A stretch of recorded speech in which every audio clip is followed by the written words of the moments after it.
ॐ भूर्भुवः स्वः तत्सवितुर्वरेण्यं भर्गो देवस्य धीमहि धियो यो नः प्रचोदयात्।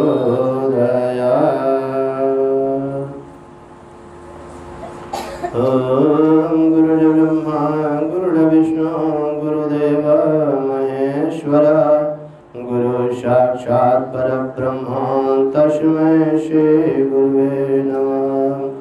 ॐ अखिलमण्डलाकारं व्याप्तं येन चराचरं तत्पदं दर्शितं येन तस्मै श्री गुरुवे नमः। ॐ यथा सूर्यस्य शक्तिस्तो श्रीरामे विद्यते ह्या सर्वशक्तिस्वरूपां तां माता भगवत्यै नमः। ॐ अंशावतारे विद्महे दिव्यचेतनाय धीमहि तन्नो श्रद्धानन्दः प्रचोदयात्। ॐ अतुलितबलधामं स्वर्णशैलावदेहं धनुजवनकृशाणं ज्ञानिनामग्रगण्यं सकलगुणनिधानं वानराणामधीशं रघुपतिप्रियभक्तं वातजातं नमामि। बोलिए वेद माता गायत्री की जय, परम पूज्य गुरुदेव की जय, वंदनीय माता जी की जय, बोलिए परम पूज्य गुरुदेव महर्षि श्रद्धानंद जी की जय। आज सिद्धपीठ शांतिधाम में हम सभी साप्ताहिक रविवारी कार्यक्रम में उपस्थित हैं। आप सभी देवस्वरूप भाई देवी स्वरूप माता बहनों का हार्दिक अभिनंदन है, वंदन है। साधक वंदनीय है। आज के दिन हम सभी साधना व यज्ञ जो करेंगे, इससे पहले हम सब ये समझने का प्रयास करते हैं हर रविवार को कि हम किस तरह से साधना करें, क्या हमारे अंदर परिवर्तन आए जिससे हमारी साधना फलित हो और हम आगे बढ़ें। साधना के मार्ग पर चलना कोई आसान काम नहीं है। साधना का मार्ग कठिन मार्ग है, लेकिन जब मार्गदर्शक गुरु सत्ता का सहारा मिल जाता है तो वही मार्ग सुगम हो जाता है। जो काम आज से कुछ वर्ष पहले ऋषि महर्षि किया करते थे, आज वो काम हम साधारण जन कर रहे हैं। इसका वजह यही है सिर्फ कि जो परम पूज्य गुरुदेव ने जो पद्धति बताई, जो रास्ता बताए, वो बड़ा ही सुगम है और सुगम मार्ग पर हम सब बड़ा आसानी से चल ले रहे हैं। साधना का मार्ग भले ही कठिन है, लेकिन गुरु के आशीर्वाद से, गुरु के मार्गदर्शन से वह साधना का मार्ग कठिन से आसान हो जाता है और वह कठिन साधना हम बड़ा आसानी से कर लेते हैं, बहुत आसानी से कर लेते हैं। लेकिन साधना के मार्ग में जब हम बढ़ रहे हैं तो सबसे पहले चीज़, जिस साधना में हम हैं उसमें हमारा प्रेम और अनुराग होना बड़ा जरूरी है। प्रेम अगर नहीं हुआ, अनुराग नहीं हुआ, तो साधना में मन नहीं लगेगा। कोई भी कार्य जो हम अनुराग से करते हैं, प्रेम से करते हैं, तो वह कार्य बेहतर होता है, मन लगा के करते हैं। जिस कार्य में प्रेम नहीं होता, अनुराग नहीं होता, उस काम में मन नहीं लगता है और उसका प्रतिफल भी हमको वैसा ही मिलता है। आप किसी काम को प्रेम से करें उसका लाभ है, और प्रेम से न करें उसका लाभ, दोनों में अंतर आ जाता है। आप प्रतिदिन अपने घर में बच्चों को खिलाया करते हैं, आगत अतिथियों की सेवा सत्कार आप करते हैं। एक आप प्रेम से करें तो अतिथि देवो भव हो जाए, और एक आप मजबूरी में करें तो वही अतिथि जो है वह देव भव का प्रभाव नहीं दे पाएगा, वह प्रतिफल नहीं दे पाएगा। और प्रेम इतना अगाध होना चाहिए जिसकी कोई सीमा ना हो। देखिए ऐसा है, आज मैं आप लोगों को एक प्रसंग बताना चाहता हूँ, स्मरण आ गया। रामचरितमानस में, रामायण में सब लोगों की चर्चा है, भरत की चर्चा थोड़ी कम है, भरत की चर्चा कम है। लेकिन मैं आपको बता दूं कि भरत ऐसे व्यक्ति थे जिनको सबसे ज्यादा भगवान राम के चरणों में अनुराग था। सबसे ज्यादा प्रेम भरत को भगवान के चरणों में था। भले ही लक्ष्मण हमेशा साथ रहे, लेकिन भाई भरत का जितना अनुराग था भगवान राम के प्रति, उतना अनुराग किसी भाई को नहीं था। एक प्रसंग आता है कि जब भगवान राम जंगल में गए तो उनको जब चित्रकूट में ठहरे, रात्रि में वन देवी आई। वहां पे जंगल होके जा रहे थे तो रात्रि में वन देवी आके कहती हैं कि प्रभु मेरे लिए क्या आज्ञा है, मैं आपकी सेवा कैसे करूं। तो भगवान ने कहा कि देखो ऐसा है, मेरी एक ही सेवा करो कि जिस रास्ते से मैं आ रहा था उस रास्ते के सारे कांटे हटा दो। तो वन देवी ने कहा कि प्रभु अब तो आप आ गए, अब कांटे हटाने का क्या मतलब, अब थोड़े आपको कांटा हलेगा। तो प्रभु ने कहा कि ऐसा है, चिंता मेरी अपनी नहीं है, मेरा भाई भरत मुझे ढूंढते ढूंढते इसी रास्ते से जरूर आएगा, इसलिए उसके पैर में एक भी कांटा नहीं चुभना चाहिए। तो बंदेवी ने कहा कि प्रभु माफ करेंगे, मेरे मन में एक चिंता हो रही है। प्रभु ने कहा क्या? बोले आपका भाई भरत अयोध्या का राजा क्या इतना कोमल है कि वो उसको ये कांटे पीड़ा पहुंचा देंगे? तो भगवान राम ने कहा कि देखो,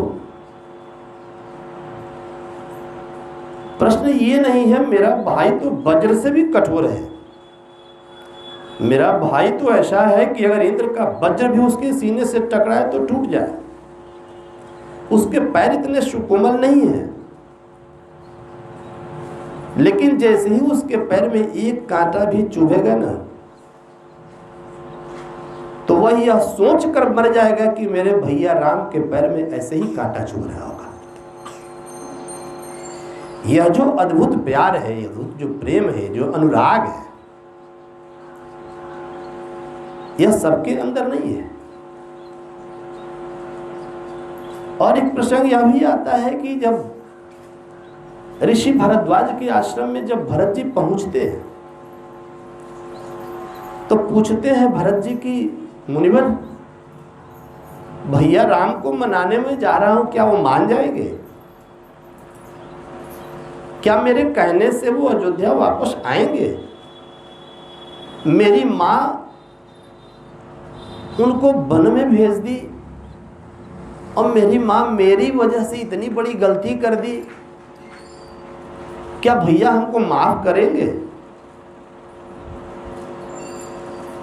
भारद्वाज मुनि ने एक बात कहा कि भरत, मैं नहीं कह सकता कि राम को तुमसे कितना प्रेम है, लेकिन जब यहां से वो जा रहे थे और गंगा पूजन के समय जब मैंने उनको संकल्प कराया कि आर्यावर्ते भरत खंडे, जैसे ही मैंने भरत खंडे कहा उनके हाथ से अक्षत गिर गया और वो जमीन पर गिर करके हाय भरत कह करके रोने लगे। कितना प्रेम है मैं नहीं कह सकता, लेकिन तुम अंदाजा लगा सकते हो कि राम का तुम्हारे प्रति कितना प्रेम है। भरत को एहसास हुआ कि भैया राम मुझसे इतना प्रेम करते हैं, तो उन्हें थोड़ा भरोसा हुआ। देखिए, भगवान के चरणों में जिसका अनुराग होता है, भगवान को भी उसकी उतनी फिक्र होती है। तभी बलदेवी से भगवान ने कहा था कि कांटे हटा दो, भरत को न छुए। और जिस व्यक्ति को भगवान के चरणों में अगाध अनुराग हो जाए, अगाध अनुराग हो जाए, उसकी बुद्धि कभी भ्रष्ट नहीं होती। आप सबको मैं एक और बात बता दूं भरत के बारे में। जब भरत जी राजा दशरथ की नगरी अयोध्या से जब राम जी को लाने बन जाने लगे, तो सभी देवताओं को चिंता हो गई कि अब तो भरत जाएंगे, इनकी बात को रामचंद्र जी टालेंगे नहीं, और रामचंद्र जी वापस हो जाएंगे तो हम लोगों का काम कैसे होगा। देवता बड़े चिंतित थे। सो सभी देवता लोग आपस में मीटिंग किए कि अब क्या होगा। तो देवताओं ने मां सरस्वती से कहा कि हे सरस्वती, अब तुम्हें कुछ कर सकती हो, तुम दशरथ की मति फेर दो, ये भरत की मति फेर दो। तुम जाकर के भरत की मति फेरो ताकि भरत जंगल में राम को मनाने न आए। आपको मालूम है सरस्वती जी ने क्या कहा? सरस्वती जी ने कहा कि तुम लोग इतने मूर्ख हो, हजारों आंख रहते हुए भी जिसे सुमेरु पर्वत दिखाई न पड़े, वैसे तुम लोग अंधे हो। क्या कह रहे हो मुझसे? मोसो कहत भरत मति फेरो, मोसो कहत भरत मति फेरो, मुझसे कह रहे हो भरत की मति फेरने के लिए। जिस सरस्वती ने कैकेयी की बुद्धि फेर दी, मंथरा की बुद्धि फेर दी, और वो सरस्वती कहती है कि मैं क्या, ब्रह्मांड में किसी देव शक्ति में इतनी ताकत नहीं है कि भरत की मति फेर सके। क्यों? जिस व्यक्ति का भगवान के चरणों में इतना अनुराग हो जाएगा, इतना प्रेम हो जाएगा, उसकी मति को भगवान नहीं फेर सकता है। साधारण इंसान की बात तो बहुत दूर की है। प्रेम जरूरी है, अनुराग जरूरी है। और आज तक पूरे इतिहास उठा करके आप देख लीजिए, कहीं भाई में लक्ष्मण जैसा भाई का उदाहरण नहीं है, कहीं शत्रुघ्न जैसा भाई का उदाहरण नहीं है। जब जब हनुमान को भगवान ने गले लगाया तो कहा कि तुम मम प्रिय भरत सम भ्राता, तुम मेरे भरत की तरह भाई, भाई हो तो भरत की तरह हो। चूंकि भरत ने कभी राम को अपना भाई माना ही नहीं, भरत तो भगवान राम को अपना आराध्य मानते थे, अपना आराध्य मानते थे। इतना अनुराग था उनके चरणों में, इतना प्रेम था भगवान राम के चरणों में। एक प्रसंग यह भी आता है कि जब नंदी ग्राम में वो अपना आवास बनाए थे, तो चूंकि जब भरत जी जंगल से लौटे थे, उनको पता था कि मेरा भाई जो है वो जंगल में जमीन पे सोता है, वहां के पत्ते चुन चुन करके, खड़पतवार इकट्ठा करके उसका बिछावन करके सोता है। तो एक दास अपने आराध्य के साथ कैसे बराबरी में सो सकता है? तो भरत ने नंदी ग्राम में जमीन में गड्ढा खोद दिया था कि मेरा भाई जमीन पर सोता है तो मेरा धर्म बनता है कि मैं उससे नीचे सोऊं। तो गड्ढा बना करके उसके गड्ढे में कुश का आसन बिछा करके भरत सोया करते थे। इस स्तर का प्रेम था भरत का भगवान राम के प्रति, इतना स्नेह था प्रभु श्री राम से भरत का। तब जाकर के भगवान राम भी भरत को उतना प्रेम देते थे। भगवान प्रेम के प्यासे हैं। रामायण में एक जगह प्रसंग आया है कि राम ही केवल प्रेम प्यारा, जान ले उसे जान निहारा। भगवान प्रेम के प्यासे हैं। हमारा प्रेम, हमारा अनुराग भगवान के चरणों में उतना होना चाहिए। आपको मालूम है साधना के मार्ग में प्रेम का बहुत ही महत्व है। अगर हम अनुराग पूर्ण ढंग से साधना करेंगे, अगर हमारे जिस आराध्य की आराधना करते हैं उसके प्रति हमारा प्रेम हो, अनुराग हो, तो साधना की शक्ति बढ़ जाती है और हमारी साधना सफल हो जाती है। अगर वही साधना प्रेम के वशीभूत होकर के नहीं है, अनुराग नहीं है साधना में, तो वो साधना का वो प्रतिफल नहीं पड़ता है। आजकल साधक साधना के मार्ग में चलते चलते भटक जाता है। हम साधना करते हैं यह सोच करके, लोग करते हैं हम भी कर लेते हैं। हम साधना इसलिए करते हैं कि जीवन में बहुत परेशानियां आ गई हैं, साधना करेंगे तो मेरी परेशानी दूर हो जाएगी। हम साधना इसलिए करते हैं कि चलो परेशानी भी दूर हो जाएगी और साधना के मार्ग पर जाएंगे, कुछ अच्छी अच्छी कथा कहानी सुनने को मिलेगी तो मुझे इसका पुण्य प्राप्त हो जाएगा। गुरुदेव कहा करते थे कि विटामिन की गोली खाने से विटामिन काम करता है, विटामिन की गोली का नाम लेने से फायदा नहीं करता है। आप सेव संतरा काजू किशमिश का रोज माला जपिए, आपका शरीर स्वस्थ नहीं होगा, उसे खाना पड़ेगा।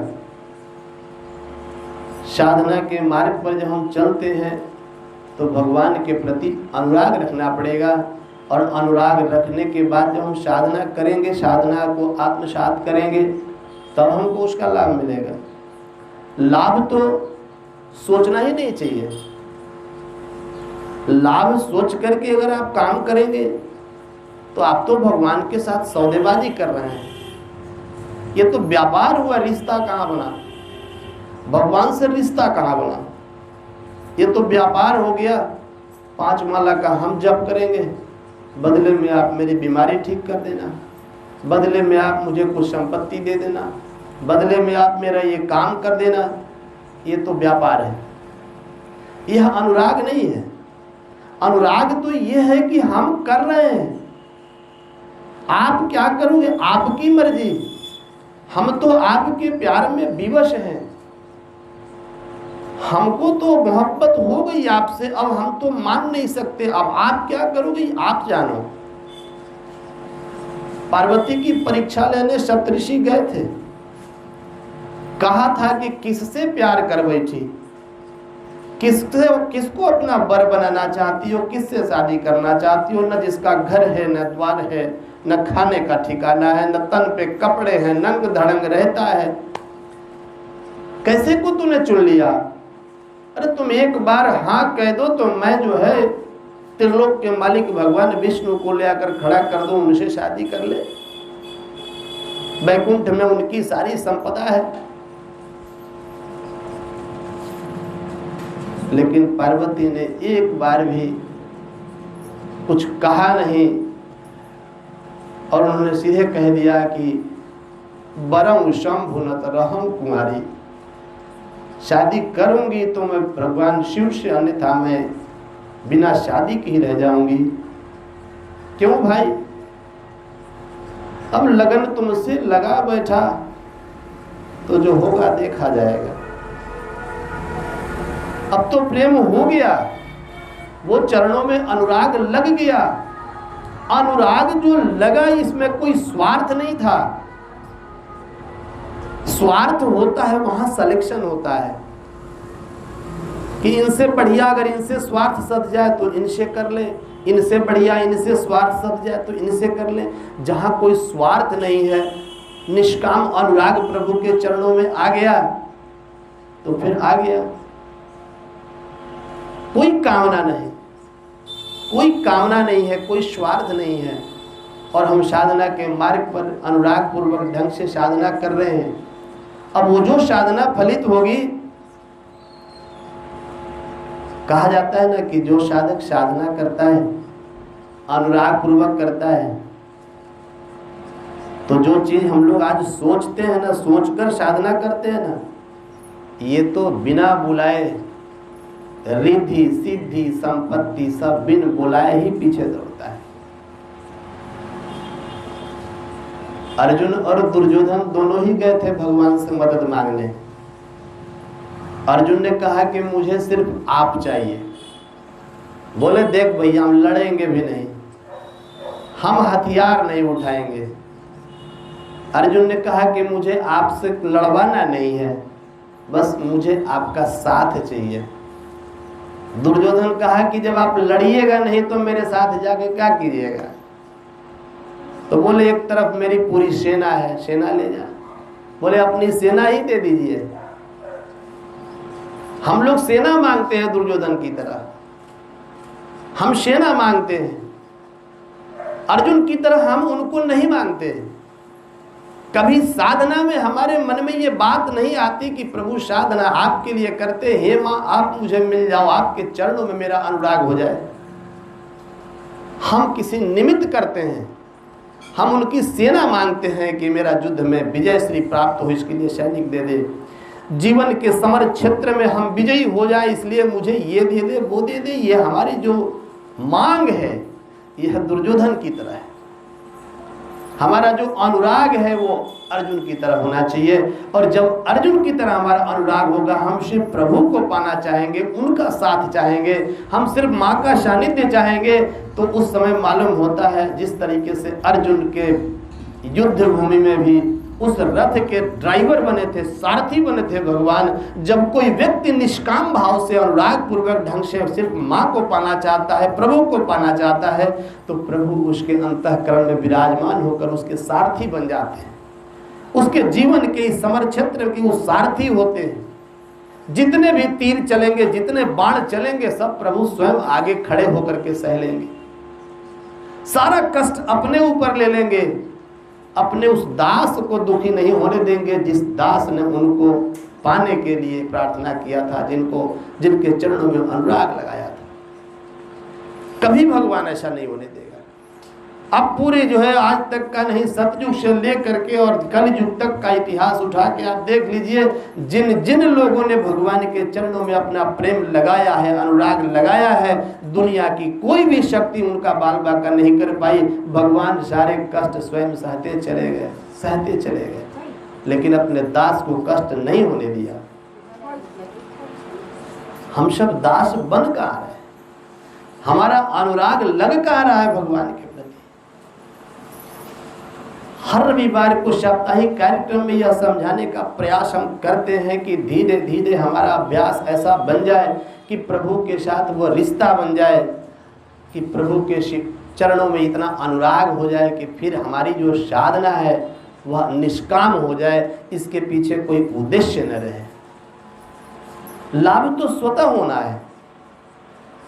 अग्नि जब प्रज्वलित होगी तो उसकी प्रज्वलित होते ही आपके पास से ठंडक भाग जाएगी, उस गर्मी को आप नहीं रोक पाओगे। तो जो व्यक्ति भगवान के चरणों में अनुराग लगा लेगा, इस संसार के जो बाकी जो संकट हैं, बाकी जो तुच्छ चीजें हैं, वह उस व्यक्ति से अलग कैसे रह सकती है। और जिसका अनुराग हो गया उसे भला कौन क्या बिगाड़ सकता है।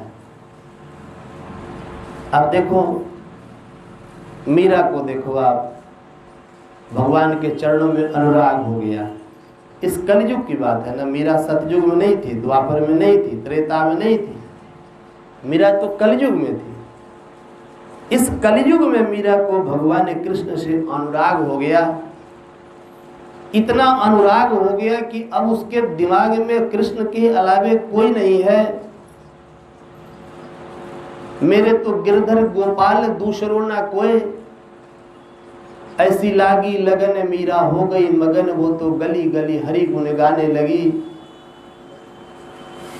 अब उसको लोकलाज भी नहीं है, उसको शर्म भी नहीं है। हमें तो काम है ईश्वर से, जगत रूठन तो रूठन दे। निकल चली गांव की गलियों में और सिर्फ भगवान का नाम लेते हुए कृष्ण के अनुराग में पागल हो गई। इतनी पागल हो गई कि उसे भी पता नहीं है कि मैं किस खानदान की बहू हूँ, मुझे पर्दे में रहना चाहिए। और वो उस खानदान के घर से बाहर निकल करके गलियों गलियों में जो है भगवान कृष्ण का भजन करने लगी। घर के लोग नाराज होकर के उसको मारने के लिए कौन सा उपाय नहीं किए। राणा ने विष दिया, मानो अमृत पिया। राणा ने उसको विष दे दिया, फिर वो जहर भी अमृत बन गया। भगवान श्री कृष्ण को भोग लगा करके पान कर गई मीरा। और इतना अनुराग हो गया, इतना अनुराग हो गया कि जब इस जमाने से मीरा थक गई तो जाके भगवान के मंदिर में भगवान से कहती है कि प्रभु अब आत्मसात कर लो, अब बर्दाश्त नहीं होता। तो प्रभु ने बाहें फैला दी और जा करके मीरा जो है उनके से लिपट करके रोने लगी। रोते रोते मीरा उनके मूर्ति में ही विलीन हो गई और कहाँ चली गई किसी को पता नहीं चला। आज तक मीरा का किसी ने लाश नहीं देखा। मीरा को भगवान ने आत्मसात कर लिया। हमारा प्रेम जब भगवान के प्रति हो जाए, जब भगवान के चरणों में हमारा अनुराग लग जाएगा, प्रभु हमें आत्मसात कर लेंगे। प्रभु के पास किसी प्रकार की कोई बेईमानी नहीं है, प्रभु के चरणों में कहीं भी उदासी नहीं है, परमानंद ही आनंद है। सिर्फ हम अपना प्रेम उनके चरणों में लगा करके तो देखें। कल एक बच्चे से बात हो रही थी, मैंने उसको कह रहा था जीवन का आनंद क्या है, जरा इसके बारे में सोचो। क्या आनंद है? जो लोग कभी जीवन में साइकिल नहीं चढ़े हों तो उन्हें साइकिल पर चढ़ने में आनंद आता है। साइकिल पर जब चढ़ लेते हैं तो उनकी इच्छा होती है कि मोटरसाइकिल चढ़ लें, इसमें आनंद है।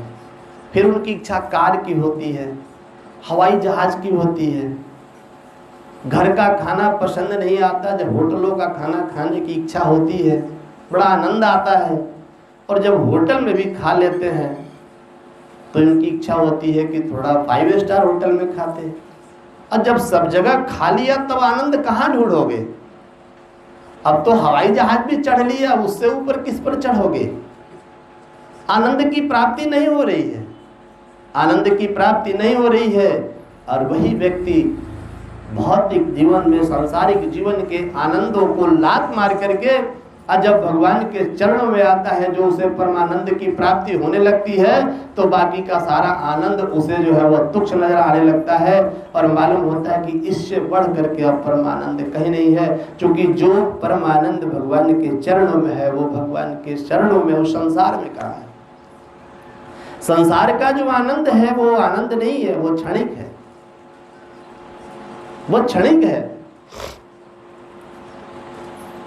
कल तक जो लड़की इतनी खूबसूरत दिखाई पड़ती थी, जिसके खूबसूरती के दीवाने हम हो गए थे, आज उसकी चेहरे की झुर्रियां बुढ़ापे में ऐसी लग रही है कि किसी की निगाह भी उसकी तरफ नहीं जा रही।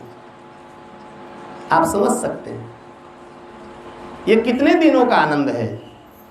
संसार का जो आनंद होता है वो आनंद क्षणिक होता है, लेकिन अफसोस हमें तब एहसास होता है जब हम संभलने लायक भी नहीं होते। इसलिए साधना के मार्ग पर भगवान के चरणों में अनुराग लगाइए। आप जिस पर अनुराग लगा बैठे हैं, आप जिस सांसारिक चीज़ों में प्यार कर बैठे हैं, वो चीज़ आपका है नहीं, आपके साथ रहेगा नहीं, और आपके चाहने से कुछ होना भी नहीं है। इस बात का दिमाग बिठा लो, अब दिमाग बिठा लो। आप चाहोगे कि आप अपने बच्चे का बुखार रोक लो, आप नहीं रोक पाइएगा। आप चाहिएगा अपने बच्चे की नौकरी दे देंगे, आप नहीं दे पाइएगा। आप चाहिएगा बच्चे को संपत्तिवान बना दें, आप नहीं बना पाइएगा। आप अपना पूरा जीवन खपा दीजिए उसके लिए, लेकिन उसको बर्बाद करने के लिए 1 मिनट लगेगा। आपके ही आंखों के सामने आपकी संपत्ति को फूंक डालेगा, आप कुछ नहीं कर पाइएगा। लेकिन अगर आपने भगवान के चरणों में अपना अनुराग लगा लिया तो आपको कुछ करने की जरूरत नहीं पड़ेगी। आपके सामने ही आपका लल्ला किलकारी मारते हुए उठेगा, आपके सामने ही आपका बच्चा आसमान की बुलंदियों तक जाएगा और आपको संतुष्टि प्राप्त होगी। आपको उस समय एहसास होगा कि हमने तो कुछ किया ही नहीं, ये करने वाला कौन है, ये करने वाला कौन है। आप अनुराग लगा करके देखो, ये सारी चीजें जो है वो भगवान के पीछे पीछे आती है। ये सोच करके नहीं आना चाहिए। एक बात मैं आपको बता दूं, प्रेम पर चर्चा और इसलिए मैं कह रहा हूं कि आप भगवान से प्रेम करना सीखिए, सच्चा अनुराग हो भगवान के प्रति। अरे भगवान के प्रति इतना अनुराग हो कि संसार का कोई भी चीज हमें नहीं चाहिए, हमें चाहिए तो सिर्फ भगवान के चरणों में अनुराग चाहिए, हमें भगवान से प्यार चाहिए। जब रावण के दरबार से लात खाने के बाद जब विभीषण भगवान के पास आया तो दो प्रसंग हैं। एक प्रसंग है कि विभीषण वायु मार्ग से आया था समुद्र फान करके, और एक प्रसंग यह भी है, एक रामायण में यह भी चर्चा है कि विभीषण जो है जब सोचते हुए आ रहा था कि जिन चरणन के पादुकिन भरत रहो मन लाई, आज उसी चरण को हम अपनी आंखों से देखने जा रहे हैं। जिस चरण की चरण पादुका माथे पर ले करके भरत अपने जो है राज्य में जा करके रख करके पूजा करके राजा बना हुआ है, आज उस चरणों का दर्शन हम अपनी आंखों से करेंगे। जिस भगवान का स्मरण प्रतिदिन रात दिन अपने घर में किया करते थे, आज उस परम प्रभु के चरणों का दर्शन होगा। और यह सोचते हुए वो पैदल ही कब समुद्र पार कर गया उसे पता नहीं चला, और वो भगवान के सामने चला गया। भगवान के चरणों में इतना अनुराग था कि भगवान के चरणों में जाके गिर पड़ा, जबकि भगवान के दुश्मन का भाई था। फिर भी भगवान ने समुद्र का जल मंगाया और उसका अभिषेक किया और विभीषण को राज तिलक कर दी। और कहते हैं कि विभीषण, यद्यपि तुम्हें इसकी कामना नहीं है, आप सोचिए भगवान से कुछ छुपा हुआ नहीं है। विभीषण यह सोच करके नहीं गया था कि मैं जा रहा हूं भगवान के पास और कहूंगा कि मुझे लंका का राजा बना दो और मेरा भाई बड़ा कुकर्मी है उसको मार दो, ये सोच के नहीं गए थे। चरण में अनुराग हो गया, प्रेम बढ़ गया, प्रेम बढ़ते बढ़ते इतना बढ़ गया कि भगवान के चरण ही केवल दिखाई पड़ रहे हैं। तो भगवान को कहना पड़ा कि विभीषण, यद्यपि तुम्हारी कामना नहीं है, फिर भी मेरे चरण में आया हुआ व्यक्ति कोई निष्फल नहीं होता, मेरे यहाँ आया व्यक्ति कोई खाली नहीं जाता, मेरे दरबार से कोई खाली नहीं लौटता। इसलिए तुम्हारे अंदर जब ये कामना तो नहीं है, लेकिन फिर भी मैं तुम्हें लंका का राजा बनाता हूँ। कहा गया कि जोई संपदा विभीषण, कहा गया है कि जोई संपदा रावण ही लिन्ह दिए दशमात, जो संपदा शिव रावण ही दिन दिए दशमात है।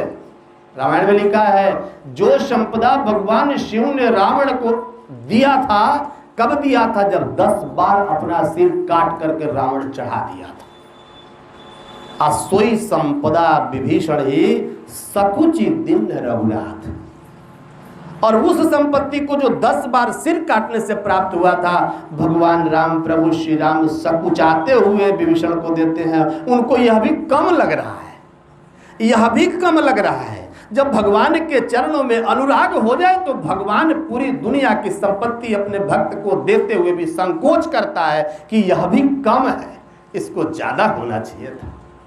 हमारा प्यार का इतना कीमत है भगवान के दरबार में, हमने अपने प्यार की कीमत को पहचाना नहीं, हमने भगवान के चरणों में सही अनुराग लगाया नहीं। जिस दिन भगवान के चरणों में हमारा अनुराग लग जाएगा, आप मान लेना भगवान कभी भी किसी अपने दास को, अपने भक्त को कभी दुखी देखना नहीं चाहते, कभी नहीं चाहते। और आप जिसको दुख समझते हो ना, हो सकता है कि वो आपका दुख न हो सकता है कि वो आपका दुख न हो।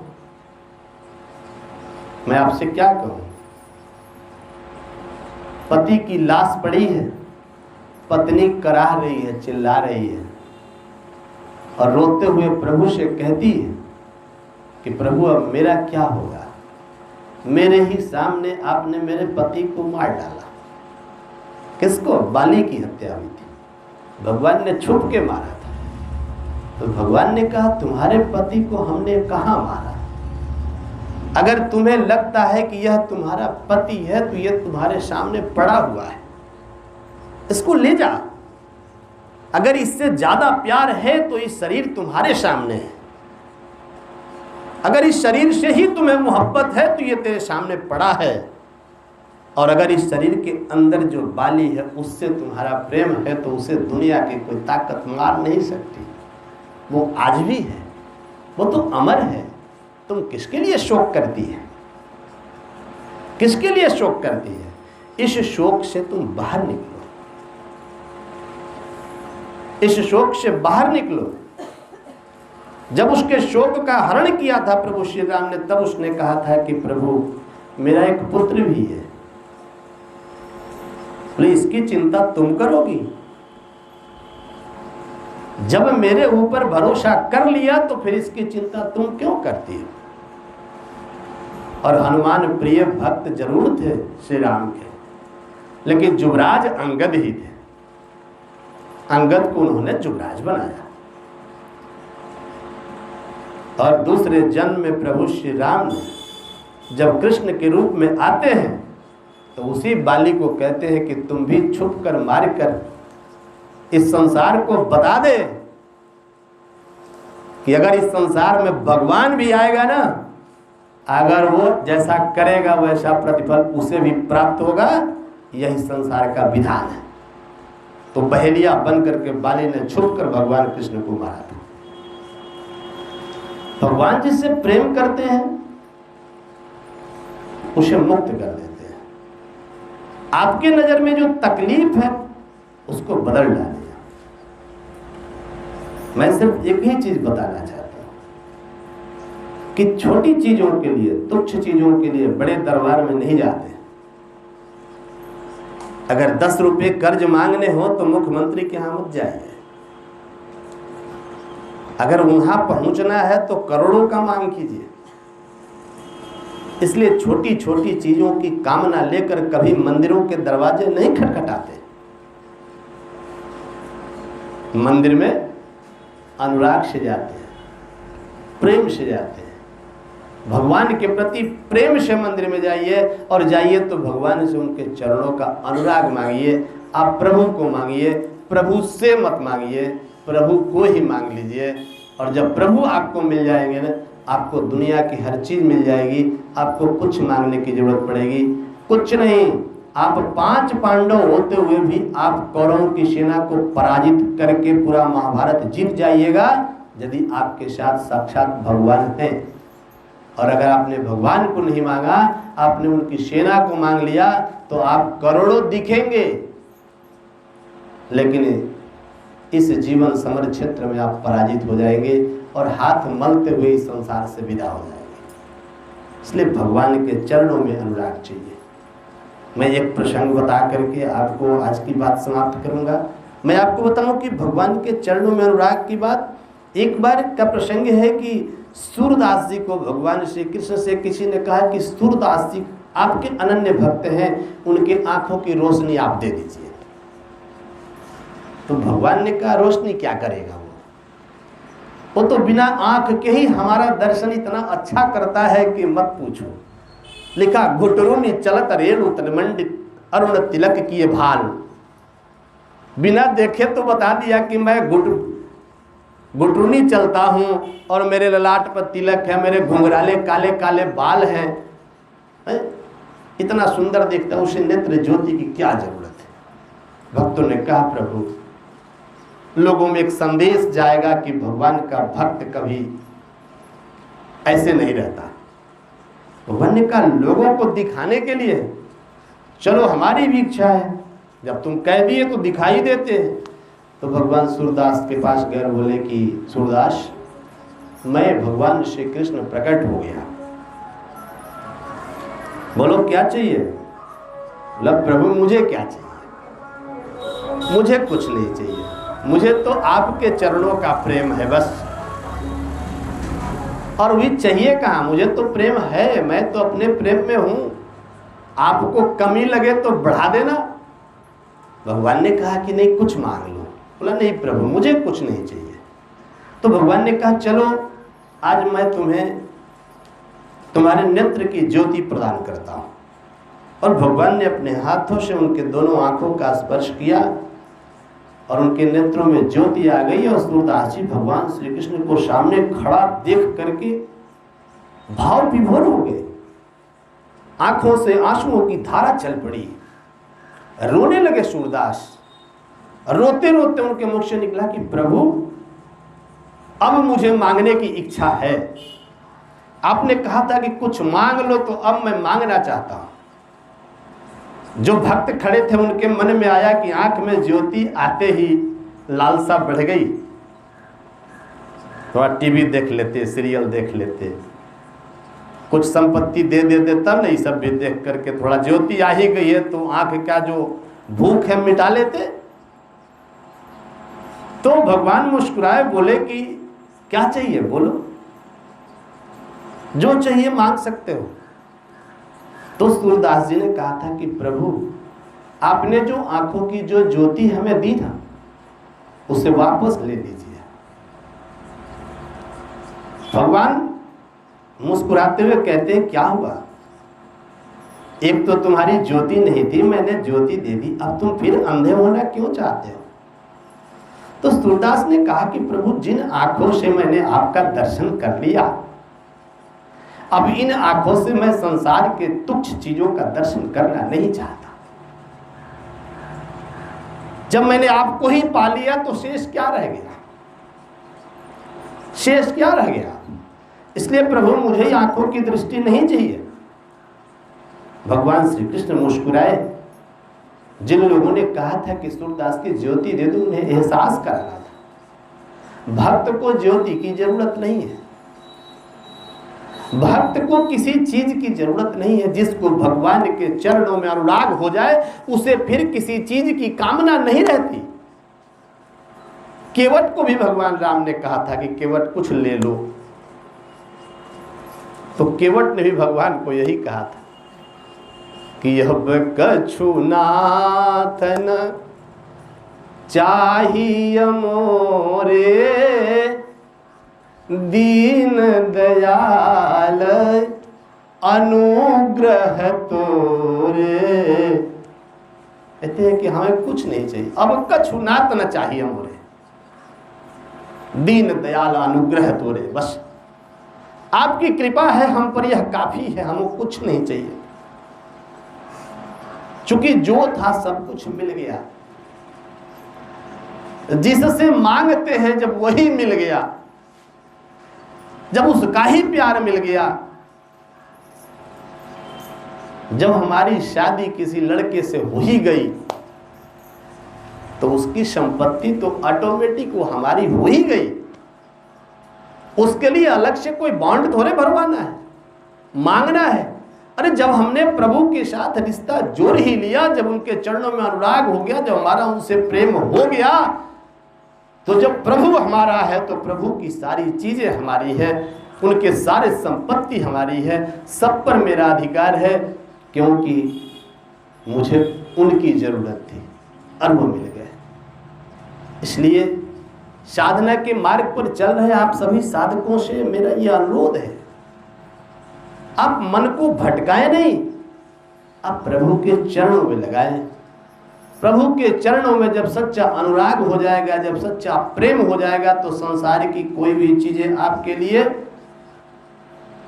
शेष नहीं रह जाएगी। हर चीजें आपको प्राप्त होंगी और आप इस भव सागर से, आप इस संसार सागर से आसानी से तर जाएंगे, आसानी से चले जाएंगे। जो परमानंद की प्राप्ति संत मुनियों को होता है, ऋषि महर्षियों को होता है, वही परमानंद की प्राप्ति करके हम लोग इस संसार से विदा होंगे। इसलिए सबसे जो महत्वपूर्ण चीज है वह है हमारा आपका प्रभु के चरणों में अनुराग, प्रभु के चरणों में प्रेम। प्रभु के चरणों में प्रेम के बिना हम भगवान को नहीं पा सकते। भगवान को पाने का एक ही रास्ता है प्रेम। प्रेम न बारी उपजे, प्रेम न हाट बिकाए, राजा प्रजा जही रुझे, शीश दे ले जाए। प्रेम न बाजार में मिलता है, न किसी बगीचे में फलता है। इसको राजा हो, प्रजा हो, अमीर हो, गरीब हो, जो भी झुक जाएगा, जो झुकना सीख लिया वह प्रेम को पालेगा। राजा प्रजा जही रुचे, शीश दे ले जाए। और इसके अलावे आप कुछ भी करें, कबीरदास ने कहा कि पोथी पढ़ी पढ़ी जगमुआ भयो न पंडित कोय। लेकिन जो 2.5 अक्षर प्रेम का पढ़े सो पंडित होए। अगर संसार में आपने कुछ नहीं सीखा, कुछ नहीं जाना, लेकिन आपने प्रभु के चरणों में सिर्फ प्रेम करना सीख लिया, तो फिर आपको इस संसार में किसी चीज़ की ज़रूरत नहीं है। इसलिए हम सबको प्रभु के चरणों में प्रेम करने का अभ्यास करना चाहिए, उनसे अनुराग लगाना चाहिए। बोलिए परम पूज्य गुरुदेव की जय, वंदनीय माता जी की जय, बोलिए वेद माता गायत्री की जय।